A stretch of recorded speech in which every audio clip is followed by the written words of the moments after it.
লাইলাতুল কদর, কোরআনুল কারীম ও ইনফাক ফি সাবিলিল্লাহ।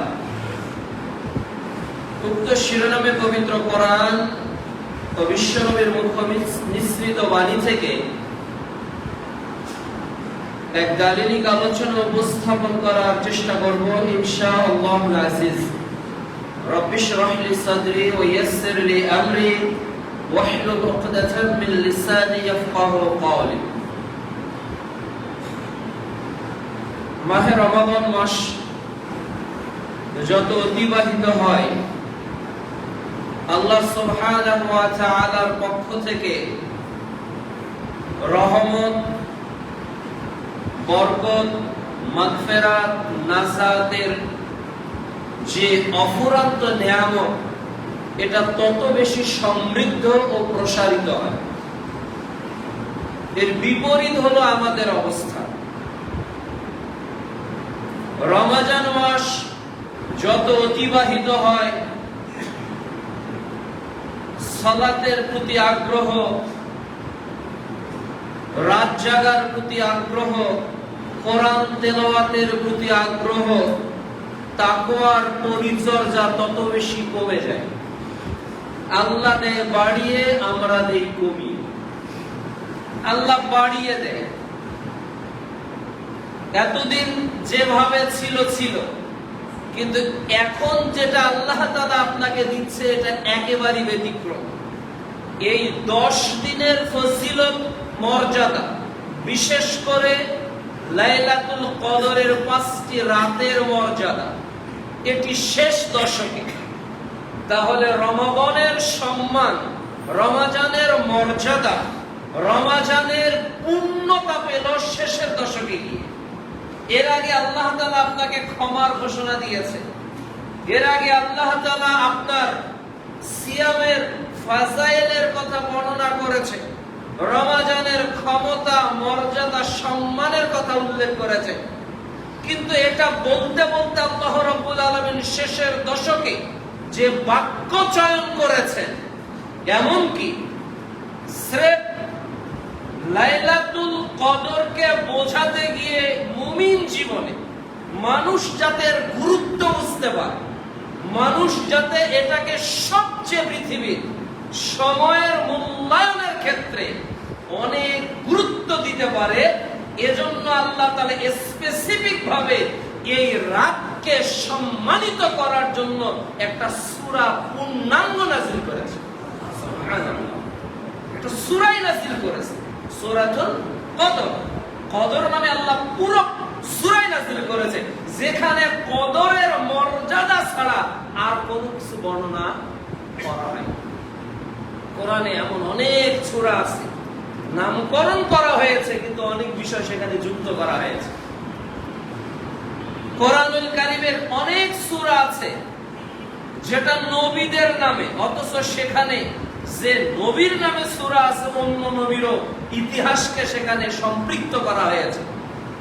কিন্তু লাইলাতুল কদর এমন রাত, লাইলাতুল কদরের রাতগুলো এত মর্যাদাপূর্ণ যে আল্লাহ সুবহানাহু ওয়া তাআলা লাইলাতুল কদরের বর্ণনা করতে গিয়ে যে সূরাতে আয়াত ব্যবহার করেছেন, ওই আয়াতের পূর্ণতা, শুরু এবং শেষ কেবল লাইলাতুল কদর দিয়ে শুরু ও শেষ হয়েছে। সুবহানাল্লাহ। তাহলে রমজানের সময় যত গড়িয়ে যাচ্ছে, বান্দার প্রতি আল্লাহর নিয়ামতের পূর্ণতা তত বেশি বৃদ্ধি ও সমৃদ্ধ হচ্ছে। কিন্তু রমজান যত অতিবাহিত হচ্ছে, মসজিদ থেকে আমাদের সম্পর্ক তত কমে যাচ্ছে। যে কোরআনটা হয়তো প্রথম দশকের দিনে 2-3 বার খুলে দেখতেন ও পড়তেন, আজকে খুব একটা দেখা পড়া ও শোনা হয় না। রমজানে যেভাবে তারাবিতে আপনার প্রস্তুতি নিয়ে আসা হতো, এখন কেন জানি হিসাব নিকাশকে পাল্টিয়ে ফেলেছেন। মার্কেট করতে হবে, স্ত্রীকে নিয়ে যেতে হবে, এরপর পরিবার পরিজনের বিভিন্ন চাহিদাকে পূরণ করতে হবে। এটা নিয়ে আমিও আপনি ব্যতিব্যস্ত হয়ে গেছি। আল্লাহর পূর্ণ পূর্ণতাকে গ্রহণ করতে আমরা খুব একটা অনাগ্রহ। এজন্য লাইলাতুল কদর কি সে রাত যেটার মর্যাদা আল্লাহ তাআলা এত বেশি দিয়েছে। সহিহ মুসলিম মিশকাতুল মাসাবি সিয়াম অধ্যায় হাদিস নাম্বার 2089, রাসূলুল্লাহ সাল্লাল্লাহু আলাইহি ওয়াসাল্লাম রমজানের শেষ দশকে যত কষ্ট করতেন, যত ত্যাগ স্বীকার করতেন, আর কোন সময় তিনি এত কষ্ট করতেন না ইবাদতের জন্য। কি বুঝলেন? এই হাদিসটা বোঝার জন্য আপনাকে সহিহ মুসলিমের আর একটা হাদিস বোঝাতে হবে। আয়েশা রাদিয়াল্লাহু তাআলা আনহা একদা দেখতেছেন যে রাসূল সাল্লাল্লাহু আলাইহি ওয়াসাল্লাম আমার পাশে নেই, অথচ আমার কাছে তার থাকার কথা ছিল। তিনি অন্ধকার রাতে হাত দিয়ে দেখতেছেন যে মুহাম্মদ সাল্লাল্লাহু আলাইহি ওয়াসাল্লাম গভীর রজনীতে যেখানে সব মানুষ ঘুমিয়ে গেছে, বিশ্ব নবী আল্লাহর ইবাদতে সালাতে দাঁড়িয়ে গেছে।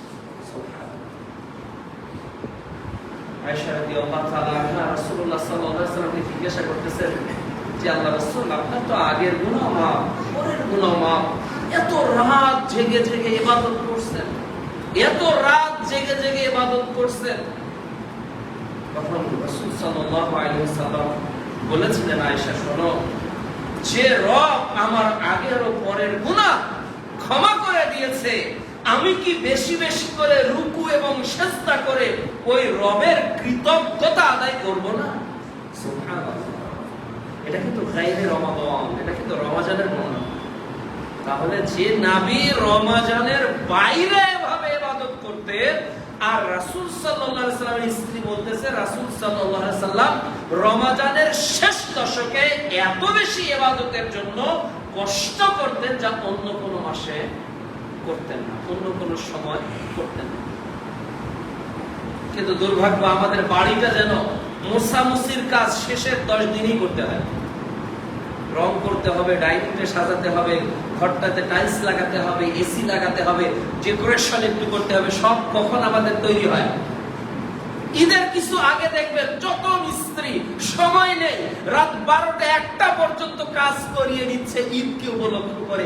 আরে প্রয়োজন ছিল কি? আমরা করছি কি? প্রয়োজন ছিল তো ক্রন্দন করা। সালাফগণ যা করতেন, 6 মাস আগে সালাফরা দোয়া করতেন, আল্লাহ রমজান পর্যন্ত আমাকে পৌঁছিয়ে দাও। 6 মাস আগ থেকে তারা দোয়া করতেন, রমজান পর্যন্ত পৌঁছিয়ে দাও। আর আমরা রমজানের শেষ দশকে কি করতেছি? বেশি বেশি করে দুনিয়ার পিছনে মত্ত হয়ে গিয়েছে। লাইলাতুল কদর একটি বরকতপূর্ণ রজনী, যেখানে আল্লাহ তাআলা মুবারক, আল্লাহর বরকত নাযিল করে। সূরা দুখান অধ্যায় 44 আয়াত 3 আল্লাহ তাআলা বলছেন যে পৃথিবীতে আল্লাহ বরকত নাযিল করে, আপনার প্রতি দয়া নাযিল করে। তাহলে এই দয়া কোন দয়া? এই দয়া সহিহ বুখারীর ওই হাদিসকে ফেলে অনেক উপরে উঠে গেছে। ওই হাদিসকে ফেলে 1147 নম্বর হাদিস, যেখানে আল্লাহ সুবহানাহু ওয়া তাআলা প্রত্যেক রাতের শেষ ভাগে প্রথম আসমানে নেমে আসে, এসে বলে কে আমাকে ডাকবে, আমি তার ডাকে সাড়া দিব। এরপর তিনি বলেন কে আমার কাছে কিছু চাইবে, আমি তাকে তা প্রদান করব। এরপর তিনি বলেন কে আমার কাছে ক্ষমা চাইবে, আমি আল্লাহ তাকে মাফ করে দিব। সুবহানাল্লাহ। এটা হলো আল্লাহ তাআলার প্রথম আসমানে নেমে আসা হওয়া। আর এখানে আল্লাহ তাআলা স্পেসিফিক ভাবে বলছে যে এই রাতটা হলো তোমাদের জন্য মুবারাকা। তার মানে যে রাতে আল্লাহ তাআলা 3টা আহ্বান করেন, এই রাতের মর্যাদাকেও ছাড়িয়ে গেছে যে রাত, ওই রাতটার নাম কি? লাইলাতুল কদর। এই মর্যাদার থেকে এই রাতটা ছড়িয়ে গেছে। মানব জাতি যখন পাপের সাগরে হাবুডুবু খাচ্ছিল, অন্যায় অত্যাচার অবিচারে ছেয়ে গিয়েছিল গোটা পৃথিবী, মানব জাতিকে পথ দেখানোর জন্য 23 বছরের সূচনা লগ্নে জিবরীলের মাধ্যমে প্রথম ওহী যে সময় বর্ণিত হয়েছে এটাও হলো লাইলাতুল কদরে, অর্থাৎ কোরআন নাযিল হয়েছে যে রাতে, এই রাতটা হলো লাইলাতুল। কত মর্যাদাবান একটা রাত, একটা রাত কত মর্যাদাবান। আপনার আগামীকালকে বিবাহ, স্ত্রীর সাথে প্রথম রাতটা কিভাবে আপনি অতিবাহিত করবেন কত কল্পনা করেন, তাই না? এই প্রথম রাতটা কিভাবে কাটাবো, কি গল্প করব, কিভাবে জীবনের আগামী দিনের প্ল্যানিং গুলোকে শেয়ার করব। সবচেয়ে ভালো আচরণটা ওই দিন স্ত্রীর সাথে করবেন। আপনার স্ত্রীও আপনাকে সবচেয়ে ভালোভাবে সেজে আনন্দ দেওয়ার জন্য প্রস্তুত হয়ে থাকে। কিন্তু এই রাতটা আপনার জীবনে যতটা আগ্রহে আপনি থাকেন, লাইলাতুল কদরের রাতকে কি কখনো এভাবে জেগেছে? এতটা আগ্রহ নিয়ে, এতটা আন্তরিকতা নিয়ে, এতটা ভালোবাসা মহব্বত নিয়ে জাগা তো প্রয়োজন ছিল। এই রাত কোরআন নাযিলের রাত, এই রাত হেদায়েতের সত্য মিথ্যার পার্থক্যকারী আল ফুরকান নাযিলের রাত হলো লাইলাতুল কদরের রাত। এই রাতের কত মর্যাদা। দুইটা রাত আমাদের কাছ থেকে চলে গেল, কষ্ট হয়েছে, অন্তরে ব্যথা পেয়েছে, দুইটা রাত যে চলে গেল। ছেড়ে যেতে পারে লাইলাতুল কদর, ছেড়ে যেতে পারে না। দুইটা রাতের একটা রাত যদি লাইলাতুল কদর হয়ে যায়, তাহলে আপনার জীবনে যদি এই রাত ক্ষমার রাত না হয়, প্রিয় নবী বলছে ও ধ্বংস, ও বঞ্চিত হয়ে গেল, ও পৃথিবীতে আর সফল না। আপনি কি একটু ব্যথিত, একটু নিজের মধ্যে হীনমন্যতা, একটু নিজেকে কি সমালোচনার ওই জায়গায় তৈরি করেছেন যে রাত চলে গেল, জাগতে পারলাম না, রাত চলে গেল, প্রতিপালককে কিছু বলতে পারলাম না, রাত চলে গেল, মর্যাদার উন্নতির জায়গাটাকে লুফে নিতে পারলাম না, রাত চলে গেল, ক্ষমা করে নিতে পারলাম না, রাত চলে গেল, মর্যাদাকে হাসিল করতে পারলাম না। আমি সকাল করলাম, আমার মধ্যে একটা গ্লানি, একটা অপমান বোধ কাজ করছে। 23 রমজান চলে গেল, আমি কি করলাম? ক্ষমা কি হলো? পাপ কি মোচন হলো? আমি এ রাতের সম্মান কি অর্জন করতে পারলাম? তাকে ভেবেছি কখন? এটা তো কোরআন নাযিলের বিষয়। যা, এটা এমন একটা রজনী, এটা এমন একটা রাত যেটা হাজার মাস ইবাদত, আমল, কিয়াম, তেলাওয়াত, জিকির, আযকার, যত ইবাদত আছে, এই ইবাদতকে এক রাত করলে এত মর্যাদা, এত সম্মান, এত নেকি পাওয়া যায় যে লাইলাতুল কদরি খায়রুম মিন আলফি শাহর, যেটা হাজার মাসের চেয়ে উত্তম। সুবহানাল্লাহ, হাজার মাস। কোন কোম্পানি যদি আপনাকে এই অফার দেয়, আব্দুর রহিম সাহেব, যদি আমার কোম্পানিতে এই দিনটা আপনি কাজ করতে পারেন, তো 1000 মাসের বেতন আপনাকে একদিনে দিয়ে দিন। তবে দিনটা কোনটা আমি বলবো না, এটা 2 হতে পারে, 4 হতে পারে, 6 হতে পারে, 8 হতে পারে, 10 হতে পারে। কথার কথা ধরে নিলাম, কোম্পানি আপনাকে বলছে যে আব্দুর রহিম সাহেব, আপনি তো এই কোম্পানিতে চাকরি করেন, তো আপনার জন্য একটা সুযোগ, আমি 5টা দিন আপনার কাজকে মনিটরিং করব।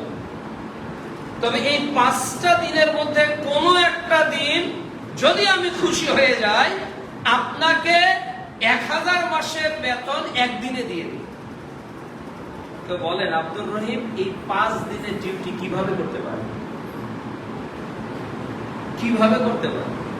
কতটা আগ্রহ তার পোশাকে, তার আন্তরিকতায়, তার টাইম ম্যানেজমেন্টে, তার ডিসিপ্লিনে, তার অ্যাটিটিউডে, তার মানে ওয়ার্কিং অ্যাক্টিভিটিসে, প্রত্যেকটা জায়গায় দেখবেন সে অনেক বেশি সচেতন, অনেক বেশি নিপুণ ভাবে তার কাজগুলোকে গুছিয়ে করার চেষ্টা করছে। কেন?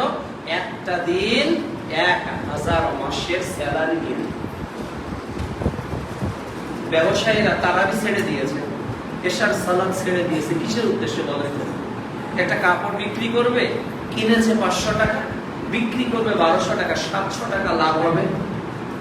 1 ঘন্টাতে 100 কাপড় বিক্রি করে হয়তো তার 10,000 টাকা, ধরেন 1 লক্ষ টাকা লাভ, 1 লক্ষ টাকা লাভ। কিন্তু একটা সালাত যে ছুটে গেল, একটা রাকাত যে ছুটে গেল, এই রাতের একটা মর্যাদার যে অংশ ছুটে গেল, এটা কি কোন ব্যবসায়ী, এটা কি কোন মুসলিম, এটা কি দোকানে কেনাকাটা করা পরিবারের জন্য কোন অভিভাবক, এটা দোকানে কেনাকাটা করা উপরের তলাতে মাইকের আওয়াজ শ্রবণকারী ওই নারী, ওই স্ত্রী, ওই মা, ওই বোন কি কখনো হৃদয় দিয়ে কবরকে স্মরণ করে, জাহান্নামের আগুনকে ভয় করে, মৃত্যুর আযাবের ভয়াবহতাকে লক্ষ্য করে বিরত থাকতে পেরেছে? না, পারেনি। তার কাছে 2000 টাকার একটা পোশাক যেন রাত জেগে ইবাদত করার চেয়ে অনেক বেশি দামি হয়ে গেছে। বাবা আনন্দের জায়গা যেন সন্তানকে 10,000 টাকার পোশাকের মধ্যে সীমাবদ্ধ। আর সন্তানের মুখে হাসি ফোটানোর জন্য বাবা সাজাদপুর চলে গেছে, না হলে ঢাকা চলে গেছে মার্কেটিং করতে।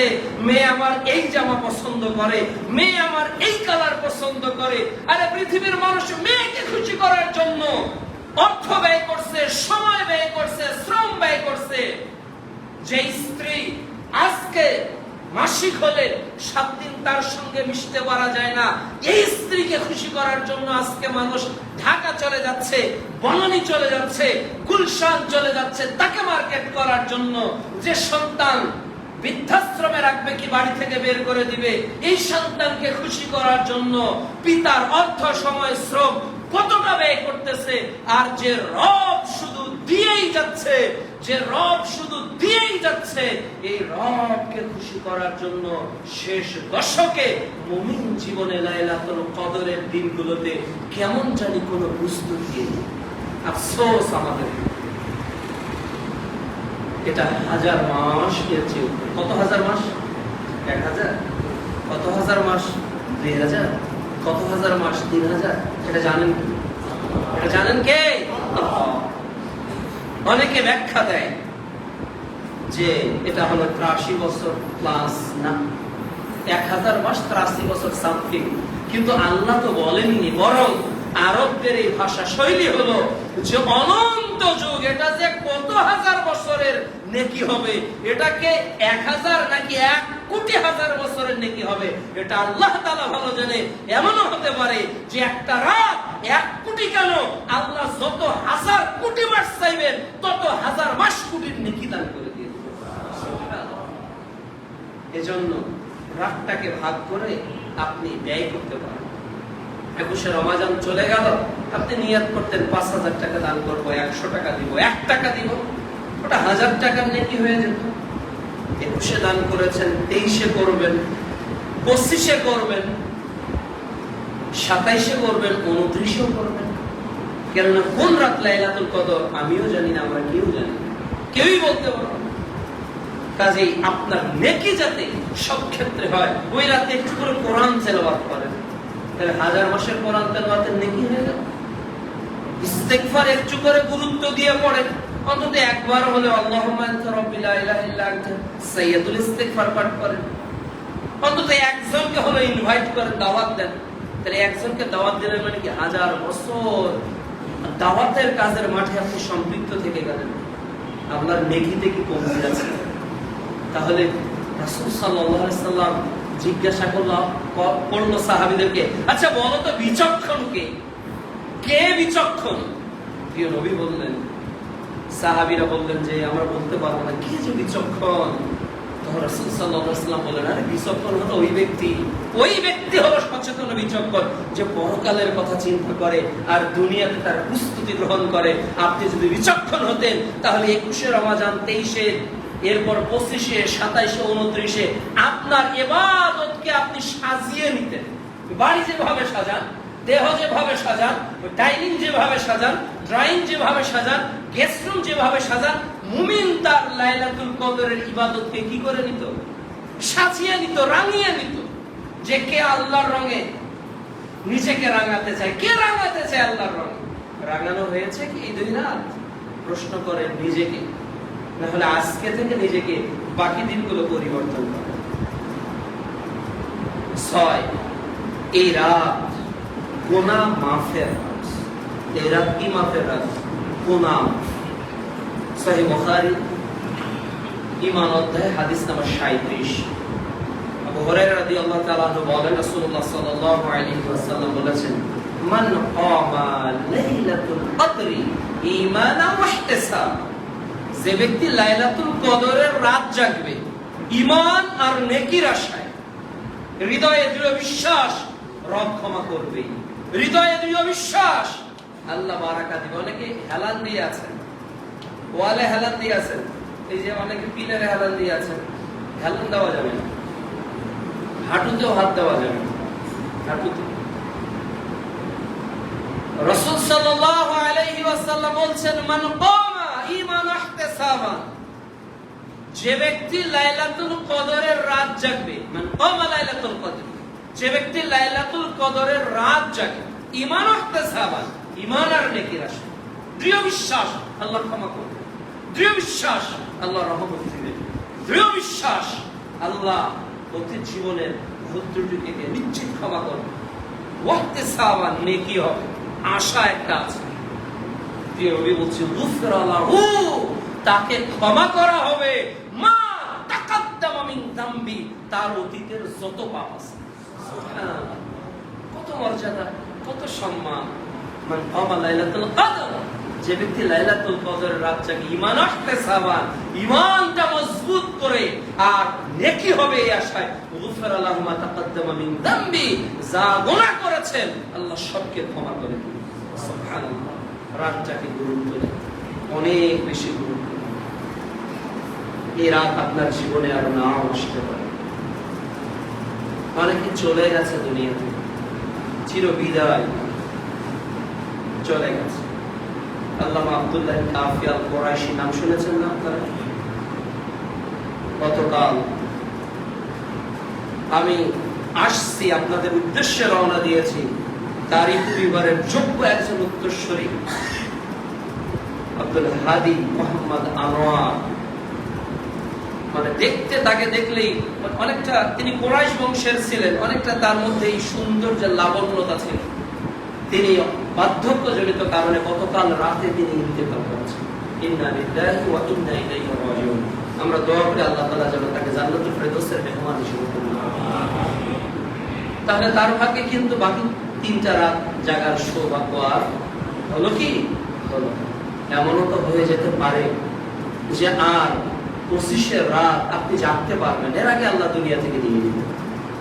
এই জন্য এমন ভাবে জাগে সর্বশেষ চূড়ান্ত প্রস্তুতি হিসাবে, যে না, এই সময়, এই রাত, এটা আমার জীবনে লাস্ট মোমেন্ট।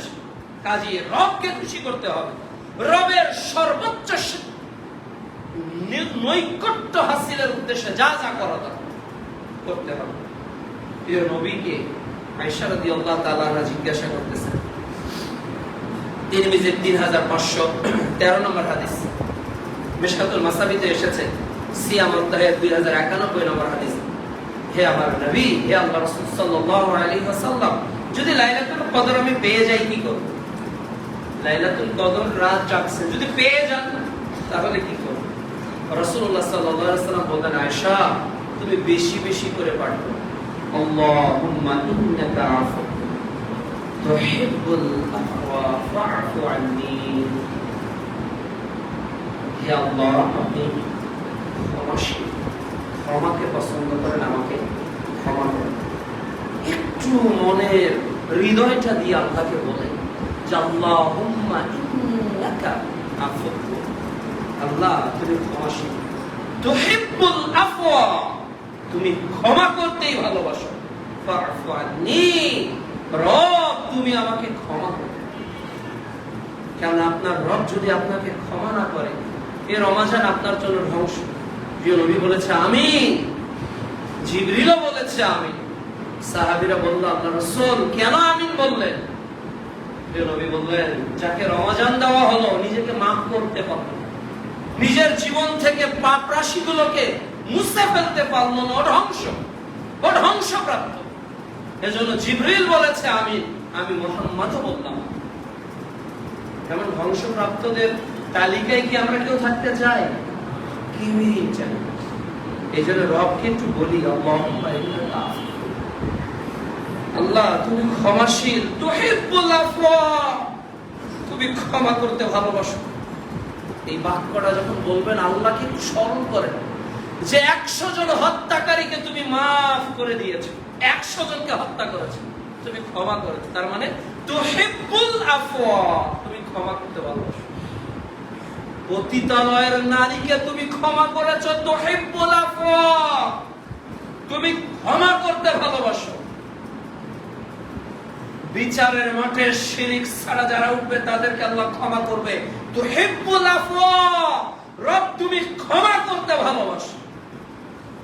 এইভাবে ক্ষমার কথাগুলো স্মরণ করে আল্লাহকে বলো ফাফু আন্নি। এবার নিজের দিকে নিসবত করো, তুমি তো ক্ষমাশীল, ক্ষমাকেই তো তুমি পছন্দ করো, ক্ষমাকেই তো তুমি ভালোবাসো। ফাফু আন্নি, এবার আমাকে তুমি ক্ষমা করো। এবার আপনার দিকে যখন নিসবত করবেন তখন কি করবেন? আমার গোপন পাপ যা আমি ছাড়া কেউ জানে, সাক্ষী আমার রব। আমার গোপন পাপ আমি ছাড়া কেউ জানি না, সাক্ষী কে? রবকে বলা ফাফু আন্নি, ওই পাপকে তুমি ক্ষমা করো। যে পাপ করেছি আমি ইচ্ছায় হেসে ফেলে পাপটা করে দিয়েছি, ফাফু আন্নি, এটাকে তুমি ক্ষমা করো। যা করেছি প্রকাশ্যে গালি দিয়েছি, অন্যায় করেছি, অবিচার করেছি, ফাফু আন্নি, তুমি আমাকে ক্ষমা করো। কেননা এই ক্ষমা যদি এই 5 রজনীতে না হয় তাহলে আপনার ভাগ্যে ক্ষমা হওয়ার সম্ভব।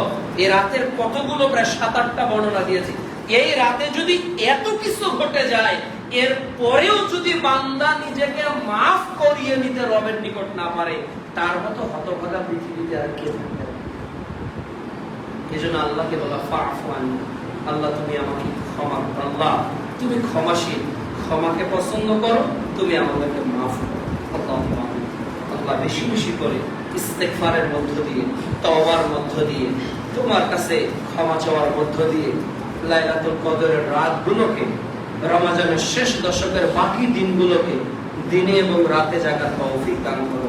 আল্লাহুম্মা আমিন। পরিবারকে বলবেন সারা জীবন তো তোমাকে সময় দিলাম, বাকি 60টা দিন একটু রবকে দিতে চাচ্ছি, যা আছে এভাবেই চালিয়ে নাও।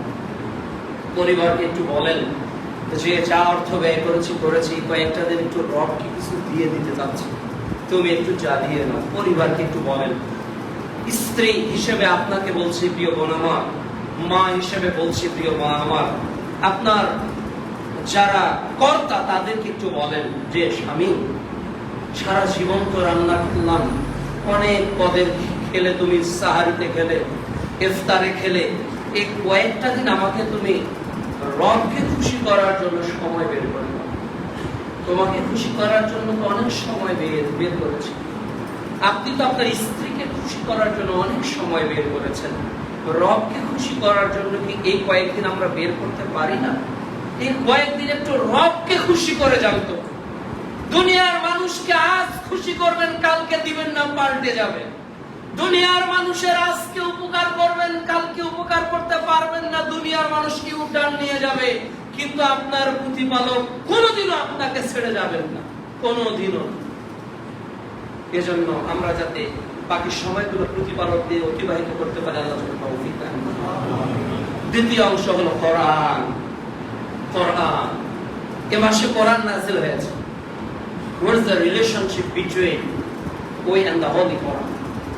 আমাদের এবং কোরআনের মধ্যে আসলে কি ধরনের কমিউনিকেশন থাকা দরকার ছিল, যোগাযোগ কেমন থাকা দরকার ছিল? কোরআন তো হুদাল লিন-নাস, হেদায়েত, তাই না? কোরআন তো হলো মানুষের জন্য সলিউশন ফর হিউম্যানিটি, সব সমস্যার সমাধান। এই কোরআনের সঙ্গে আসলে আমাদের সম্পর্কটা কতটুকু হওয়া দরকার আছে? কোরআন ঈমান বৃদ্ধির কারণ। সূরা আনফাল অধ্যায় 8 আয়াত 2, ঈমান বেড়ে যায় কোরআন। কোরআন রবের প্রতি তাওয়াক্কুল তৈরি করে।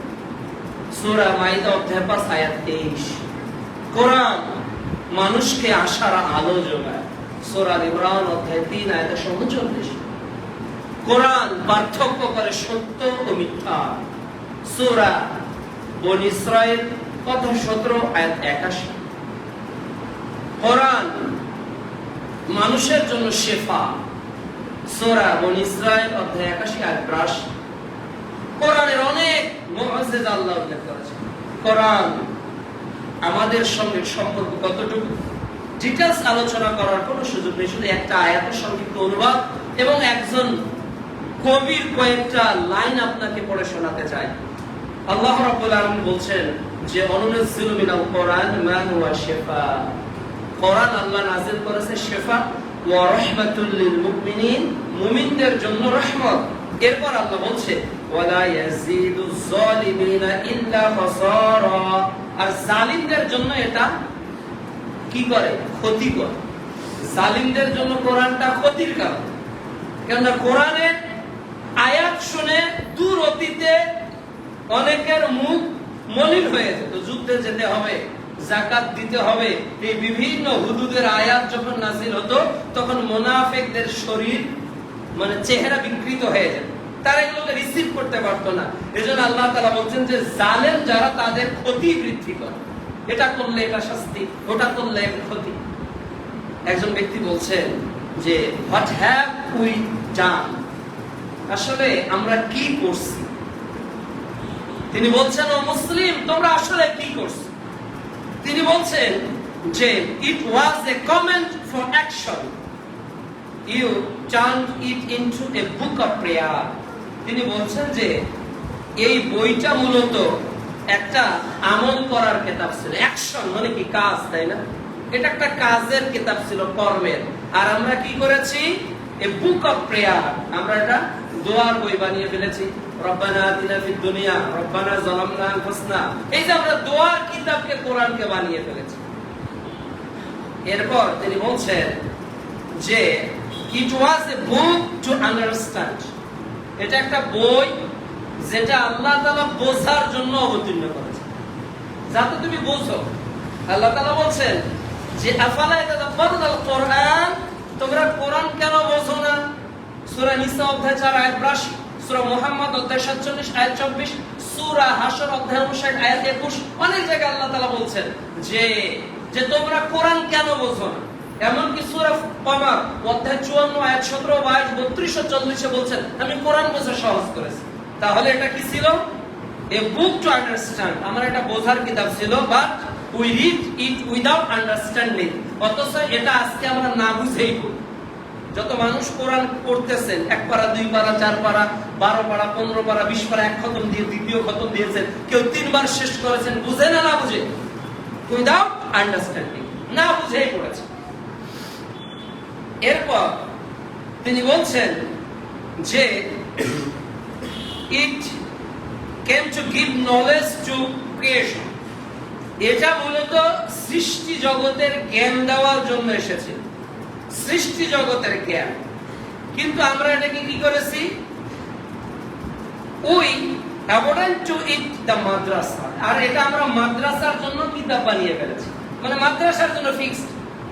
এ মাদ্রাসায় পড়ে মানে এ কোরআন হাদিস কিছু জানে, জেনারেল মানে কোরআন হাদিস কিছু জানে না। এই যে ক্লাসিফিকেশন আমরা কোরআনকে এভাবে করেছি। এরপর তিনি বলছেন যে it came to give life to dead nation, এটা একটা মৃত জাতিকে জাগ্রত করার জন্য এসেছে। যে এটা এসেছিল একটা মৃত জাতি কিভাবে জাগ্রত হতে পারে, আর আমরা এটা ব্যবহার করছি seeking mercy for the death, আর এটা আমরা মৃত ব্যক্তির 40টা 10টা বিভিন্ন কিতাবে পরিণত করে দিয়েছি। মানুষ মারা যাবে, কোরআন হুজুরকে দেখে পড়ো, অসুস্থ মানুষ ধীরে কোরআন তেলাওয়াত করো। তাহলে কোরআনের এই উৎপত্তি এবং আমাদের এই অবস্থান কি এক না ভিন্ন হয়ে যাচ্ছে? এর জন্য তিনি আফসোস করে আবার বলছেন ও মুসলিম, what have you done? হায় আফসোস মুসলমান, তোমরা কি করছো? আসলে কোরআন তোমাদের কেন এসেছিল, তোমরা কি করছো? আসুন কোরআন বুঝিয়ে পড়ি, কোরআন দিয়ে জীবন গড়ি। কোরআন একটা রিভলিউশনের বুক, একটা আন্দোলন। কোরআন একটা জাতিকে, গোটা জাতি, গোটা সভ্যতা, গোটা ঐতিহ্য, কৃষ্টি কালচারকে ভেঙে চুরে চুরমার করে দিয়ে কোরআনের রাজ গোটা পৃথিবীতে সার্বজনীন বিস্তারের জন্য এসেছে। গোটা পৃথিবী সবকিছুকে চুরমার করে। ওয়াকুল জাল হক ওয়া সাফাল বাতিল। কোরআন যখন এসেছে হক জাহির হয়েছে, ওয়া সাফাল বাতিল। পৃথিবীতে যত মিথ্যা, পৃথিবীতে যত দুর্নীতি, পৃথিবীতে যত হত্যা, পৃথিবীতে যত মানি লন্ডারিং, পৃথিবীতে অপরাধ যত আছে সব চুরমার। কেন? ইন্নাল বাতিলা কানা যাহুকা। মিথ্যা তার দুর্বলতার কারণে কি হয়েছে? ধ্বংসপ্রাপ্ত হয়েছে। এই জন্য কোরআনকে দিয়ে জীবন রাখাই, পরিবারকে রাখাই, কোরআন দিয়ে পুরো জীবনকে আমরা গঠন করি। আল্লাহ রাব্বুল আলামিন যেন আমাদের সেই তৌফিক দান করেন। আল্লাহুম্মা আমিন। কোরআনকে কেবল পড়তে হবে না, কোরআনের সম্মান আল্লাহ বাড়িয়ে দিয়েছে। একটা কাগজ কোরআনে লেখা থাকে আর পেপারও কোরআনে লেখা থাকে। অনেক হোটেলে দেখবেন, অনেক আপনার চানাচুরের দোকানে দেখবেন ওই পেপার কেটে কেটে কি করে, চানাচুর বিক্রি করে, চানাচুর বিক্রেতা। কিন্তু ওই একই পেপারে যদি কোরআনের আয়াত পড়ে থাকে, রাস্তায় একজন মানুষ যদি মূর্খ হয়, আরবি লেখা বুঝতে পারে, ও ওটা তুলে মুছে একটা জায়গায় রেখে দিবে, তাই না? তাহলে পাতার মর্যাদা বাড়লো কোরআনের সঙ্গে সম্পৃক্ত থাকার কারণে, তাই না? আমরা কাঠের চেয়ার ব্যবহার করি, কোরআনের রেহেল কাঠের হয়। প্লাস্টিকের চেয়ার ব্যবহার করি, কোরআনের রেহেলও প্লাস্টিকের হয়। কাঠের চেয়ারে পা লাগে, লাঠি দিয়ে, আফসোস হয় না। কিন্তু যে কাঠে রেহেলে কোরআন পাঠ করা হয়, যে প্লাস্টিকের রেহেলে কোরআন পাঠ করা হয়, এখানে যদি হঠাৎ ভুলবশত পা লেগে যায়, কষ্ট অনুভব হয় না? তো প্লাস্টিক তো ওটাও কারখানায় তৈরি হয়েছে, এটাও তৈরি হয়েছে। ও কাঠ তো রাজমিস্ত্রি তৈরি করে 1000 টাকা 50,000 টাকার একটা চেয়ার বানিয়েছে, আর একটা রেহেল তৈরি করতে 500 টাকা খরচ হয়েছে। 50,000 টাকার কাঠের ওই গদিতে আঘাত পা দিয়ে লাগলেও কষ্ট লাগে না, আর 500 টাকার কাঠের রেহেলে পা লাগলে আঘাতে হৃদয়টা ভেঙে চুরমার হয়ে যায়। কেন? কোরআনের সংস্পর্শে ওই রেহেলটা কাটিয়েছে। এজন্য এই কাপড় শরীরে আছে, লাথি দিচ্ছি, ময়লা হয়ে যাচ্ছে। মা বোনেরা এটাকে কত ভাবে আঘাত করতেছে, কিন্তু যে কাপড় দিয়ে কোরআন মোড়ানো থাকে, এই কাপড়টা যদি পায়ে লাগে কষ্ট লাগে না? তাহলে কোরআনের সংস্পর্শে কাগজ, কোরআনের সংস্পর্শে রেহেল, কোরআনের সংস্পর্শে এইভাবে যদি কাপড়ের মর্যাদা বেড়ে যায়, যে জাতির নিকট কোরআন নাযিল হলো, যে ঘুমন্ত জাতির নিকট কোরআন নাযিল হলো, এই জাতি এখনো মাথা উঁচু করে দাঁড়াতে পারতেছে না। এটার মোস্ট এন্ড ফার্স্ট রিলিজিয়ন হলো যে কোরআনের সাথে আমরা ডিটাচড হয়ে যাচ্ছি। আমাদের সম্পর্ক এখন কোরআনের সাথে। এক অধিবেশনে দেখেছেন না যে অবাক করা শুরু হয়ে গেছে। এক অধিবেশনে গণভবনে কি শুরু করে দিয়েছে সবাই। এটা কি দেশ? এটা কি রাজনীতিবিদ? শুরু হয়ে গেছে খেলা, এখনই শুরু হয়ে গেছে। রমজান মাসের প্রথম দিনই তাদের আয়োজন। কোরআনের রাজ যেখানে নেই পৃথিবীতে, সেখানে শান্তি আসতে পারে না।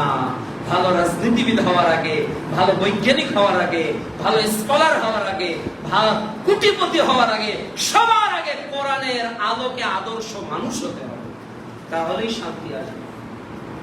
কোরআনের সংস্পর্শে জাতি পরিবর্তন হয়ে যায়নি। যেজন্য কাজী নজরুল বলেছে, ইসলাম সে তো পরশ মানিক, তাই কে পেয়েছো খুঁজি, পরশে যার সোনা হলো যারা, তাদেরই মোরা বুঝি। পরশ পেয়ে সোনা হয়ে গেছে। আজ বুঝি কেন বলেছিলেন শেষ পয়গাম্বর, মোর পরে যদি নবী হতো কেউ, সে হতো এক ওমান। অর্ধ পৃথিবী শাসন করেছো, ধুলার তখ্তে বসি, খেজুর পাতার প্রাসাদ তোমার, বারে বারে গেছে খসি। সাইমুন ঝরে পড়েছিল কুটির, তুমি পড়নি কোনো মেয়ে, ঊর্ধ্বে যারা পড়েছিল তারা, তুমি ছিলে খারাপ। শত প্রলাপন বিলাস বাসনা, ঐশ্বর্যের মত, সালাম করেছে দূর হতে সব, ছুঁইতে পারেনি। এ ছিল ইসলামের ইতিহাস। কিসের কারণে? কোরআনের কারণে। কোরআনের কারণে। এই জন্য বিলাল রাদিয়াল্লাহু তাআলা আনহুর টাকা সম্পদ কোনো কিছু ছিল না, কিন্তু হৃদয়টা কোরআন দিয়ে ভরা আছে। এই জন্য মর্যাদা এত বেড়ে গেছে। প্রিয় নবী বলেছে, বেলাল বাইতুল্লাহর উপর উঠে আযান দাও। সুবহানাল্লাহ। নবী বলছেন যে আমি যে মেরাজ করলাম আর জান্নাতে পায়ের শব্দ শুনলাম, বেলাল এটা তোমার পায়ের শব্দ শুনছি। বেলাল তুমি বলো কি আমল করো, তুমি বলো বেলাল তুমি কি আমল করো? জান্নাতে তোমার মর্যাদা আল্লাহ এত উঁচু করেছে। কিসের সংস্পর্শে এসে? কোরআনের সংস্পর্শে। অথচ তাদের যুগে এই ইলেকট্রিক এবং প্রিন্ট মিডিয়া এত কোরআন ছিল না, এইরকম কোরআন ছিল না তাদের অ্যাভেলেবল। তাদের ঘরে ঘরে 2-3টা কোরআন ছিল না। তারা এভাবে দেখে এত এত নুসখা তাদের মধ্যে ছিল না।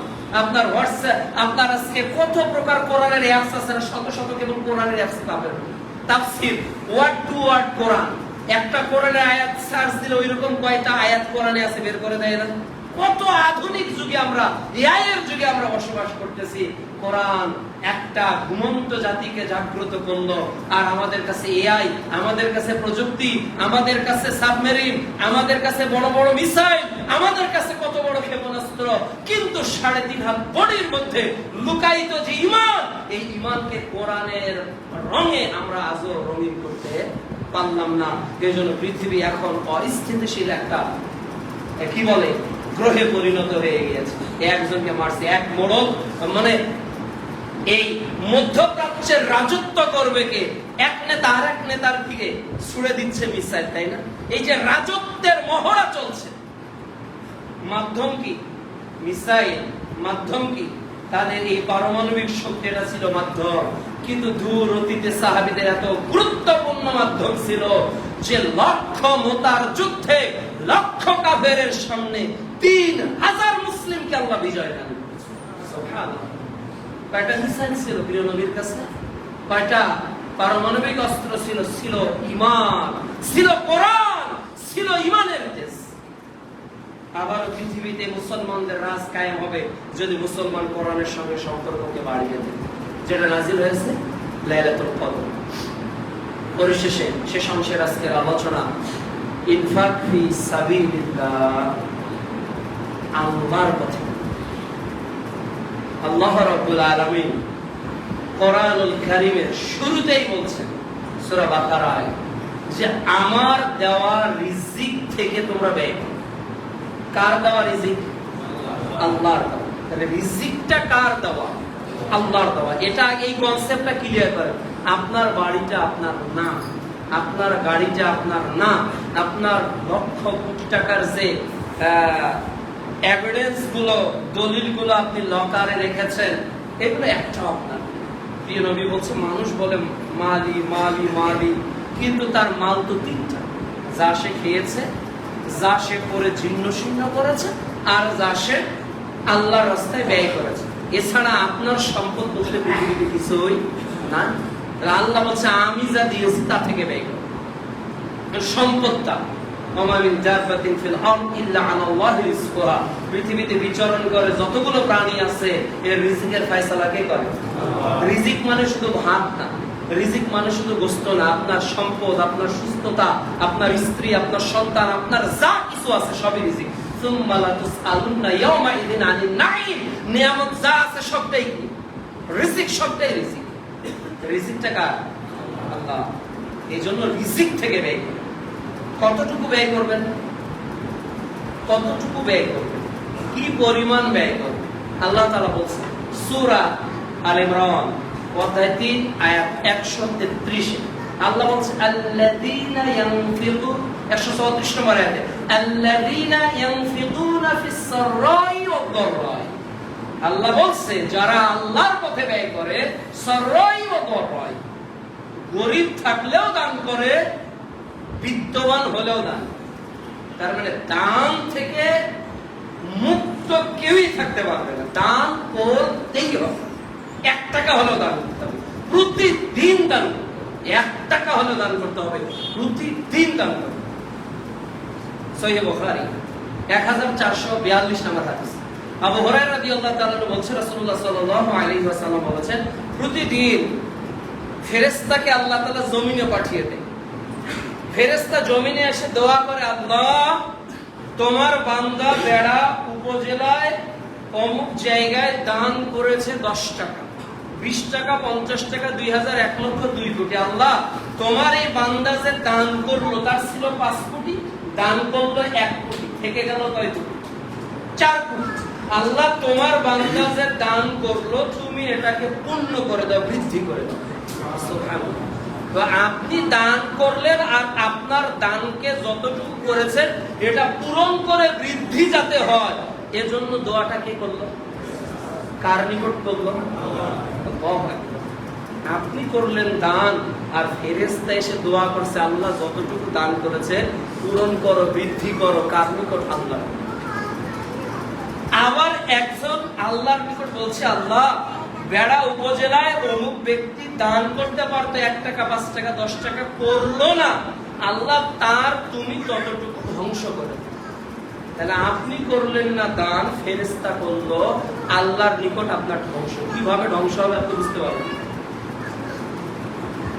সন্তান হবে, মেডিকেলে নিয়ে গেল, তো গিয়ে 10 মিনিট পর নরমালে সন্তানটা হয়ে গেল, বিল হলো 3 থেকে 5,000 টাকা। আর আপনার স্ত্রীর সন্তানটা হবে, আর একজন স্ত্রীর সন্তানটা হবে, গিয়ে বলতেছে যে আলট্রাসোনোগ্রাম করে যে ওনার তো গলায় কাছে আছে, সিজার ছাড়া এটা বের করা সম্ভব নয়। তো 1 ঘন্টাতে ডাক্তার নিয়ে এসে 7 দিন থাকতে হবে ক্লিনিকে, সর্বশেষ বিল হলো 45,000 টাকা। একই বাচ্চা একজনের 5,000 টাকাতে হলো, আর একজনের 45,000 টাকা লেগে গেল। এটা ফয়সালা উপর থেকে হবে। এটা আপনি বুঝতে পারবেন না যে কিভাবে আপনার সম্পদ বের হয়ে যাবে, এটা বুঝতে পারবেন। দান করুন, কত কোন সময়ের আগে দান করুন, কোন সময়। আল্লাহ তাআলা বলছেন, ওয়াআনফিকু মিম্মা রাযাকনাকুম, আল্লাহ বলছে যে আর আমরা যা রিজিক দিয়েছি তা থেকে তোমরা দান করো। মিন ক্বাবলি আইয়াতিয়া আহাদুকুমুল মাউত, তোমাদের মৃত্যু আসার আগে তোমরা দান করো। কে বলছে? আল্লাহ বলছে তোমরা মৃত্যু আসার আগে দান করো।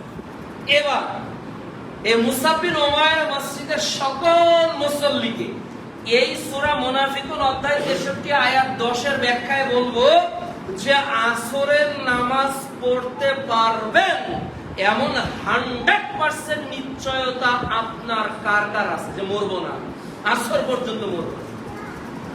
একজন আছেন না? আল্লাহ বলছেন তোমরা ব্যয় করো মৃত্যু আসার আগে, কিন্তু we don't know when will it come, মৃত্যু কখন আসবে আমরা কি কেউ বলতে পারবো? কেউ বলতে পারবো না। তার মানে আমি এখন জুমার সালাতে দাঁড়াতে পারবো কিনা এটা পর্যন্ত আমার বিশ্বাস নাই। তাহলে আমাকে কি এখন দান করা প্রয়োজন? বলেন তো আয়াতের এই ব্যাখ্যায় আল্লাহ বলছে মৃত্যু আসার আগেই দান করো। তার মানে আমি জানি না মৃত্যু আমার কত নিকট, তাহলে আমার দানটাকে কিভাবে করতে হবে? না হলে কি হবে? ফায়াকুল রাব্বি, না হলে সে বলবে লাউলা আখখারতানি ইলা আজালিন করিব ফাসাদদাকা ওয়া কুম মিনাস সালিহিন। ও বলবে Allah please give me more time, Allah আমাকে আর কিছু সময় দাও, আল্লাহ আর 10টা মিনিট, আর 1 ঘন্টা সময় দাও, আল্লাহ আমি দান করব। কেউ যদি জানে যে 10 মিনিট পর সে মারা যাবে, সে দান করবে না? বলে কেউ যদি জানে যে 5 মিনিট পর সে মারা যাবে, দান করে সে চাইবে যে 10 লক্ষ টাকা দিয়ে মরি, 1 লক্ষ টাকা দিয়ে মরি, মসজিদে আর এক তালা হোক দিয়ে মরি, একটা মাদ্রাসা করে দিয়ে মারা যায়। কেউ চেষ্টা কি থাকবে? নাকি বলবে যে স্ত্রীর 1 ভরি গহনা কিনি? বলেন তো আপনি যদি মনে করেন যে 5 মিনিট পর মারা যাবেন, স্ত্রীর 1 ভরি গহনা কেনার চিন্তা মাথায় আসবে, নাকি কিছু আল্লাহর পথে ব্যয় করার, একটু ইবাদত বন্দেগী করার, কোরআন তেলাওয়াত করার? তার মানে আপনি যে জায়গা থেকে এসেছেন ওই জান্নাতে যাওয়ার আমলগুলো করার প্রতি আপনার আগ্রহ বেড়ে যাবে। এটা একেবারেই স্বাভাবিক। এজন্য প্রিয় উপস্থিতি, আপনাকেও আমাকে দান করতে হবে। মুহাম্মদ সাল্লাল্লাহু আলাইহি ওয়াসাল্লাম এই মাসে দান করতেন কিভাবে? বাতাস প্রবাহমান হওয়ার যে গতি আছে না, বাতাস যাচ্ছে, তো বাতাস নেই, একটা কাগজকে যদি আমি এখানে ছেড়ে দিই হালকা কিছু দূরে চলে যাবে। আর যদি বাতাস প্রবাহমান হয়, অনেক দ্রুত গতি সম্পন্ন হয়, এই পেপারটা 1 কিলোমিটার দূরে গিয়েও পড়তে পারে। তাহলে মুহাম্মদ সাল্লাল্লাহু আলাইহি ওয়াসাল্লাম এইভাবে দান করতেন রমজানে। অন্য মাসে তো দান করতেনই, এ মাসে দানের গতিকে আরো বাড়িয়ে দিতেন। যে মুসআব বিন উমাইরকে এবছর বা এ রমজানে 1 লক্ষ টাকা, 5,000 টাকা দেবে। এখানে অনেক ব্যক্তি আছে যারা একাই একটা মুসআব বিন উমাইরের মতো মসজিদ তৈরি করতে পারে। জি, এখানে অনেক মুসল্লি আছে, এখানে যত টাকা ব্যয় হয়েছে, যত লক্ষ টাকা, এখানে অনেক মুসল্লি আছেন একাই একটা তৈরি করে দিতে পারে। কিন্তু এইরকম মানসিকতা কি আপনার আমার তৈরি হয়েছে? হওয়া তো উচিত ছিল। যুদ্ধের মাঠে দান আসছে, ওমর রাদিয়াল্লাহু তাআলা আনহু বলছে আজকে আবু বকর হেরে যাবে, আমি বিজয় লাভ করব। প্রিয় নবী বললেন, ওমর কি দান করেছে? ওমর রাদিয়াল্লাহু তাআলা আনহু বললেন যে আল্লাহর রাসূল, ওমরের সম্পদের অর্ধেক পরিবারে রেখে যা ছিল ওমরের এর অর্ধেক সম্পদ দান করলেন। সুবহানাল্লাহ, অর্ধেক সম্পদ। এবার আবু বকর রাদিয়াল্লাহু তাআলা সামান্য কিছু দান করলেন।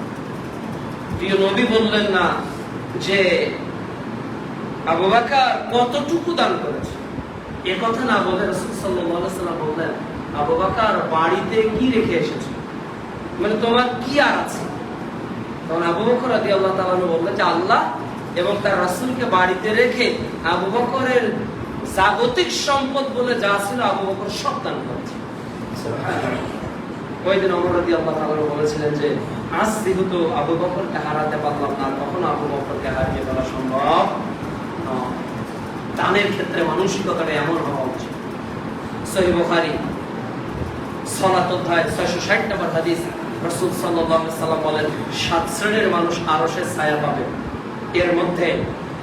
এর মধ্যে ওই শ্রেণী আরশের ছায়া পাবে যে এক হাতে দান করে, অন্য হাত বুঝতে পারে, বলতে পারে না, যেমন ভাবে সে গোপন দান করেছে আর এক হাত জানা, মানে পৃথিবীর মানুষ আর খবর রাখে, যাকে দিয়েছে হয়তো সে বলতে পারে, কমিটিকে দিয়েছে হয়তো মাদ্রাসা কমিটি বলতে পারবে, অথবা মসজিদ কমিটি বলতে পারলো, অথবা যাকে উদ্দেশ্য করে গরিব মিসকিন ফকিরকে দান করেছে সে জানতে পারলো, আর কেউ জানতে পারলো না।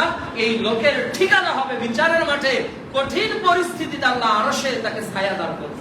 সুবহানাল্লাহ। এজন্য আসুন আমরা আমাদের দানের হাতকে সমৃদ্ধ করি, আমরা দানের হাতকে বাড়িয়ে দিই। এই যে এখানে আপনারা দান করবেন, থাকলেও দান করতে হবে, না থাকলেও দান করতে হবে। এই মসজিদের কাজ, মসজিদের মাদ্রাসা, এই মসজিদের তারাবি, বিভিন্ন জায়গা থেকে আলেম ওলামা আসে, এটার একটা ব্যয় নেই, ফ্যান ঘুরছে একটা ব্যয় নেই। তো যা আনু আল্লাহর বিররি ও তাকওয়া, নেকির কাজে একজন আরেকজনকে কি করতে হবে? সহযোগিতা করতে হবে। শুধু একজনের টাকা কেন থাকবে, আমিও দিব। রাসূল সাল্লাল্লাহু আলাইহি ওয়াসাল্লাম বলেন, মান বানা লিল্লাহি মাসজিদান বানাল্লাহু লাহু বাইতান ফিল জান্নাহ। আর যে ব্যক্তি আল্লাহর ঘর মসজিদ নির্মাণ করে, আল্লাহ তাআলা তার জন্য জান্নাতে ঘর তৈরি করে। সুবহানাল্লাহ। মসজিদ নির্মাণ হয়ে গেছে, তার মানে আর খরচ নেই, অনেক খরচ। এই যে তারাবি পড়ায় 2-4 জন হাফেজ পুরো মাস, তাদেরকেও তো কিছু অর্থ সম্পদ বিতরণ করতে হয়, দিতে হয়। তাদেরও পরিবার পরিজন আছে। আপনি কতটুকু দিয়েছেন এ পর্যন্ত? কতটুকু দিয়েছেন? যে 23 রমজান চলে গেল, উচিত ছিল 2-4 হাজার টাকা দান করা, সেখান থেকে কমিটি তাদেরকে কিছু দিল। এভাবেই আমাদের দান প্রতিটি ক্ষেত্রে করা উচিত। এই যে সামনে মালের যাকাত, কি সাদাকাতুল ফিতর, তাই না?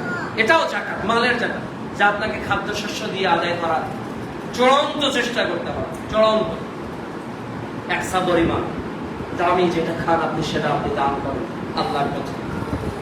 আর আল্লাহর কাছে বেশি বেশি করে সিয়াম, যা দিলেন তার কবুলের দোয়া করেন। যা আগামী দিনে দিবেন সে পর্যন্ত হায়াতে তাইয়্যিবার জন্য আল্লাহর কাছে চান। লাইলাতুল কদরকে মূল্যায়ন করেন, গুরুত্ব দিয়ে বাকি দিনগুলোকে অতিবাহিত করেন।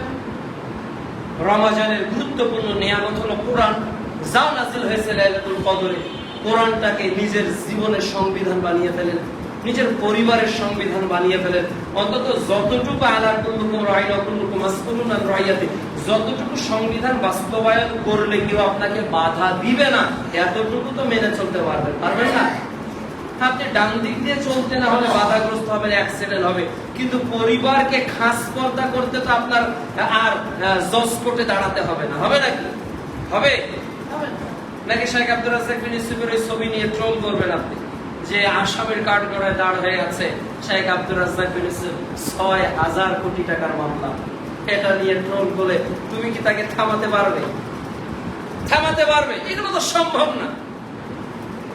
এজন্য তিনি অনেক আগে বলে, আর ডাক্তার জাকির নায়েকের বিরোধিতা করে কি হবে? উনি তো আকাশ দিয়ে ওঠে। ও ডাক্তার জাকির নায়েককে থুতু দিলেও থুতু আকাশে ছোড়া হবে, যা নিজের মুখে আবার চলে আসবে। এই জন্য আলেম ওলামার বদনাম করে, সালাফি আকীদার আলেম ওলামার বদনাম করে কোনো লাভ নেই। হক পৃথিবীতে বিজয়ী হবেই হবে ইনশাআল্লাহ। প্রধানমন্ত্রী তারেক রহমানের তিনি বসে থেকে মাথায় হাত দিয়ে দোয়া করেছেন। মানে ইউটিউব জগতে ফেসবুক খুললেই একটাই শিরোনাম, তিনি ভদ্রতা বোঝেন না, তিনি রাষ্ট্রপতির সম্মান দিতে জানেন না, প্রধানমন্ত্রীর এটা করতে জানেন না। কিন্তু সব সম্মানের আগে আমাকে দেখতে হবে এটা ইসলাম কর্তৃক পারমিটেড কিনা। ইসলাম কর্তৃক যদি এটা অনুমোদিত না হয়, বাংলাদেশের প্রেসিডেন্ট কেন, জাতিসংঘের মহাসচিব যদি আসে, মুসলমানের দেহে যতদিন প্রকৃত ঈমান আর ইসলামের শরীয়তের জ্ঞান আছে, কোন নেতাকে ইসলামের বাইরে সম্মান দিতে আমরা রাজি। সম্মান হবে ইসলামের মধ্য থেকে, ইসলামের ভিতর থেকে। প্রিয় নবী বলছে, কেউ যদি চায় কেউ তার সম্মানে দাঁড়িয়ে যাক, সে যেন তার ঠিকানাকে জাহান্নামে করে দেয়।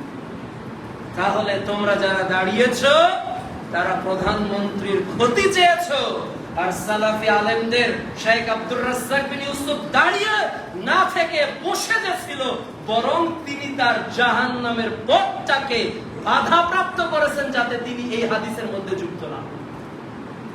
কে কাকে শরীয়ত বোঝাবে? এই দুনিয়াতে এরা মানে খ্রিস্টান ওয়েস্টার্ন কালচার দেখতে দেখতে বড় হয়েছে। ক্লাসরুমে শিক্ষক ঢুকে বলবে আসসালামু আলাইকুম, আর বাচ্চারা বসে থেকে বলবে ওয়ালাইকুম সালাম। এটা হলো ইসলাম। আর ইহুদি নাসারাদের তরিকা হলো শিক্ষক ক্লাসে ঢুকে যাবে, ছাত্ররা দাঁড়িয়ে স্যারকে সালাম দিবে। জি না, এটা হলো দুনিয়ার কৃষ্টি কালচার, আর আগেরটা হলো মুহাম্মদ সাল্লাল্লাহু আলাইহি ওয়াসাল্লামের কৃষ্টি কালচার। আল্লাহ তাআলা যেন আমাদেরকে বোঝার তৌফিক দান করেন। আল্লাহ তাআলা যেন আমাদেরকে লাইলাতুল কদরের বাকি সময়গুলোকে ভালোভাবে অতিবাহিত করার তৌফিক দান করেন। কোরআনকে বুঝে তেলাওয়াত করে আমল করার তৌফিক দান করেন। আল্লাহর পথে বেশি বেশি করে দান করে বাকি জীবন অতিবাহিত করার তৌফিক দান করেন।